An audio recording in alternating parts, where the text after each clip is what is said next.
They want you to stay out. Yeah. Oh. Yeah, definitely. Is there anybody else in the house? No. Just 1, 2, 3.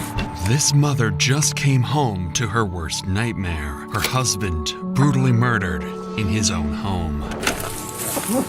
It's okay, honey. At first, she thought someone had broken in, but she would soon discover that this wasn't a robbery gone wrong. The truth was far more shocking. The killer was none other than one of her own sons. Listen, we'll figure it out, man. We'll figure it out. We can't figure it out. He's dead. He's fucking dead. Some sick thing in my mind clicked and made me want to kill him.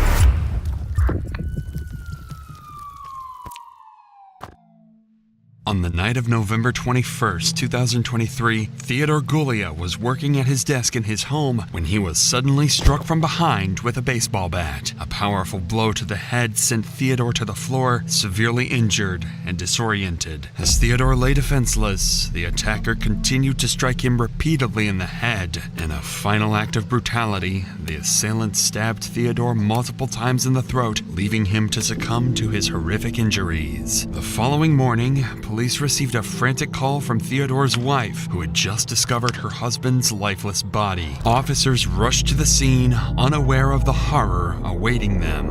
Come here! Let me see your hands! Come here! What's going on? Get on the ground. Dad is dead. Get on the ground. Both of you on the ground. On the ground! I don't have a weapon. I don't have a gun channel in my phone. Hands behind your back. Keep them there. Don't move them. Hands behind both of you. Hands behind your back. Got him. I got him. Keep your hands right there. Don't move them. All right. You got him? Got. Come on. Keep your hands up. What happened? My mom called me. I'm at work saying my dad is dead. There's nothing on the wall. He fucking gives me the room. I can't even go look. I got him secured over here. Where's he at? In the home, Theodore lay lifeless in a pool of his own blood, his face and body brutally deformed. Blood splattered in the hallways and floor, painting a scene of unmistakable violence. From the moment they stepped inside, officers knew this was a ruthless homicide. Hey, RJ? Yeah. I'm just going to advise you of your rights because I still don't know what happened. Ben didn't do anything, man. Ben didn't do anything. He thinks that I murdered my dad, and he wasn't attacking me. But I did not murder my dad. Police have yet to determine if anyone in the family is involved, but RJ repeatedly insists he didn't kill his father. A denial that, in itself, raises suspicion, and officers immediately picked up on this. What happened?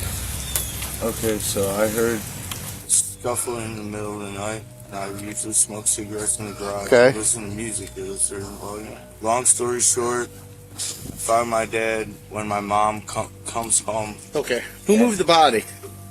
Because the body's clearly been moved. Was that you? I didn't move it. My mom. My mom may have went up there. Your mom is not moving that body. I'm saying. Are you saying? Who called Who was here last night in the house? Just you and your dad? Yeah, and I think someone broke in and murdered him. Something about RJ's story isn't adding up, and officers can feel it. He's not telling the whole truth. His account is riddled with inconsistencies, and his demeanor is far too calm, especially compared to his brother Ben, who is inconsolable. So you just coming from work? Yes. Okay. I'm sorry for the inconvenience, but there's been history. No, you're fine. I'm standing there. It makes sense. Okay. You want to? Can I go inside? I'm getting cold. We'll get there, okay? Just you want to lean against the car? You want to? No. He called me last night at 12. Who did? My dad. Okay. Did you speak to him? I couldn't answer it. I was asleep. I just called me this morning. Yeah. Last time I talked to him, we were getting ready for Thanksgiving. He was at my house and we were getting ready for Thanksgiving. I'm really sorry for your loss, man. You have my condolences. It's like, I don't want this to be real. I know. Trust me. I wish it wasn't. Was your mom here last night, or was it just him and your dad? Yes. Okay. Oh. Oh.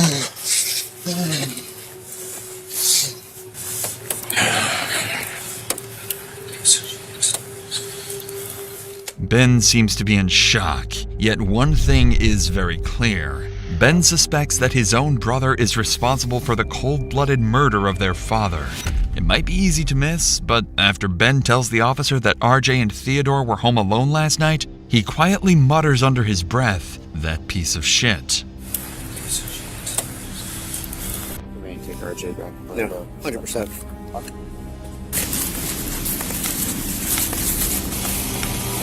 Step a little more. 115. Stand by a second. Let's see. Alright, call the wrong person.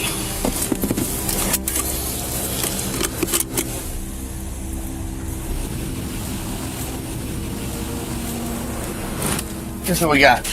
He's dead. There's going to be no... So the only thing that you guys are going to do is basically confirm it's gunshot wound to the head. Pretty suspicious, pretty shady. What's going on? So we probably only needed the squad. The engine probably clear, and then but I'm gonna wait for the detectives to go up first Because we can't disturb the crime scene. Well, there's already been disturbed. Someone moved the body. Is it obvious that he's dead? Yeah, so 100%. We know that. Yeah, he's been sitting there for a while. So Oh, wait, radio. Okay. Not yet. Okay, good. He's clearly dead. Body's clearly been moved. Whatever happened in the fucking hallway. Body's in the bedroom. Mom says she found the body. RJ's in custody right there. Son and mom both say RJ was here with him alone. RJ claims, I briefly Mirandized him. I just said what happened. He says there was a scuffle last night. He thinks someone broke in the house and murdered his father. So, All right. that's where we're at. As some investigators work to process the scene and gather evidence, other officers continue piecing together a timeline based on each family member's account. And during this process, police would soon discover a critical piece of evidence that would immediately raise serious doubts about one of the sons' versions of events. Let's get back to the investigation. Officers were about to piece together a timeline for each son, hoping to finally reveal who's telling the truth and who's been lying all along. I just got a quick timeline from her. Okay. She went to her daughter Claire's yesterday in the morning. Stayed with her daughter all yesterday. Stayed at her daughter's last night. Came home at 10 o'clock this morning. I said, "Why'd you come home?" Well, RJ called me, said he needed cigarettes. Yeah. I said, "Did he say anything happened?" No. So I said, "Okay, so how did you find out when you got here?" She's like, "Well, I first came here, went to my back bedroom, and then I went upstairs, and that's what I found." Yeah. I said, "Okay." And RJ, when you got here, RJ never said anything to you about what happened upstairs. I briefly talked to RJ. He said somebody broke in the house and murdered my dad. He clearly, I don't know where the gun is. It's upstairs. I don't think that's it. It might be. And I guess I didn't when touch it either. she called this son Yeah, I don't after think she found him. I don't think he's related. No, after she found him, that's when she called him, the younger son. As far as my understanding goes, whenever anything happened, it was just RJ and his dad. Yeah, They were both. well, that's the same thing I've gotten from who's it? That's the other brother. Right. Yeah. Yeah, so the same thing is that Okay. RJ and his dad were home alone all night. Based on everything they've gathered, officers decide to take Annie, Ben, and RJ in for questioning. It's clear that RJ is the most suspicious out of the group and, as such, their primary suspect. But in order to fully cover all possible angles, it's crucial to get a formal interview with everyone who could have been involved. We're gonna take him out of the car. Gonna let go for a second. Yeah. Okay. Let's go. We're going this way. Come on. Yeah, me too. We all gotta go. All of us. Let's go. You're gonna follow me. Okay. Let's go. We're gonna go to this car right here, okay? What's gonna happen is everyone's gonna go back to the station. Okay. I mean, obviously, we're gonna talk to all of you, get statements from everybody. Have a seat. Officers don't suspect Annie or Ben have any involvement, but their suspicion of RJ is only growing. In fact, many of them are already familiar with RJ, as this isn't the first time law enforcement has been called to the Gulia residence due to an ongoing dispute between father and son. RJ has a known history of violence, and officers can't shake the feeling that something darker is at play. One officer in particular recalls an unsettling conversation he had with Theodore during a previous visit, one that still sends chills down his spine. Before, when he saw me, piece of shit, don't like you, Right, talking loser, all this shit. Now he's like Completely different person. Right. I just think that means something here. I was looking at him. He has like 1,000-mile stare right when he was sitting on the ground. You know, it sucks. But that guy It's said, like literally, I don't even know if I actually said it, but I thought it. Huh. I might have said it to his dad, like, he's gonna kill you. Like, when last time we were here? yeah. Because I talked to him after everyone else left. Let's do this. Like, this is God damn. And I know we've been here We were here 2 weeks ago. for RJ. Yeah. He's threatening to stab us, so I was like, yeah, I'm not I'm not running past him. No way. Yeah. What do you see with him? I know RJ's going back to booking for sure. Okay. Just we're gonna hold him for invest. So we figure Absolutely. absolutely call it this homicide or side, Right. which I would heavily lean towards homicide, but The way he was 2 weeks ago. Absolutely. 2 weeks earlier, officers had been called to the same house after reports claiming that RJ was acting aggressively and making threats towards his family. This incident further strengthened the officers' suspicion that RJ was the one responsible for Theodore's death. With this in mind, officers arrested RJ on suspicion of murder and brought him into the Solon police station for questioning. Their goal was clear: confront him, push for a confession, and uncover what might have driven him to murder his father. And what RJ would go on to reveal in that interview would become one of the most disturbing things the investigators had ever heard. Hey, Robert. So, just like last time, since the new day, I'm gonna read you your rights again. I just need a check and a signature there. Want to come clean, man. Alright, well, 100% come clean with you. And the man, Yeah. I'm not gonna look for any kind of excuse or blame game to put on my dad. This is bad enough. I get it. I'm not gonna disgrace him. He's dead. I'm not gonna put him down any more than that. Okay. First of all, what I did makes me sick inside. I'll never forget. I don't know. I don't know why. I don't know how. There wasn't much motive other than just being angry. He was sitting down, and I was gonna hit him from behind because I didn't want to go too far. I just wanted it to end fast. And I decided in my mind I was gonna do it. I hit him a couple times in the arm, and it broke his arm. It hurt his arm. I didn't want him to just stagger off and call the police, and it was more of the same. I said, you know what, I'm just gonna do this. And I started swinging the bat, and I knocked him to the ground. And right there where all that blood was, I hit him and knocked him cold. And I just tried to kill him from that point. He was struggling. I took a knife and just tried to destroy because I didn't want him to feel any more pain. And I had gone too far.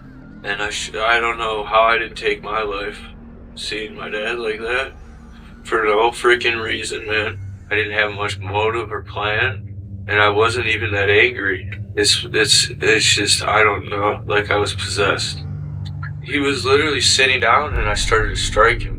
Sitting down where, though? At his desk. He sat there a lot of the time. And I went up to him behind and I started hitting him. And he said, I love you, man.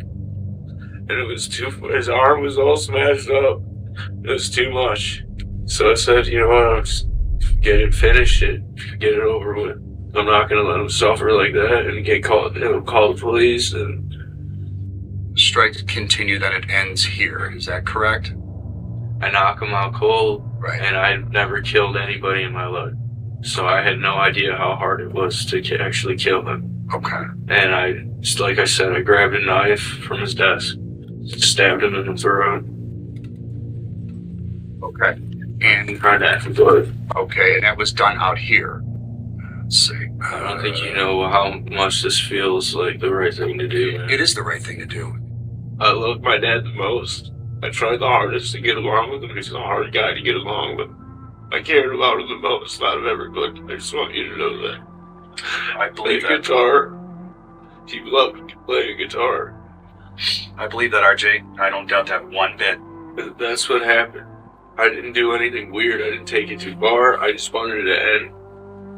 You know, we can't go back in time. The best we can do is go forward and make the best out of from there on what you can control. You can't control what has been done. It's done.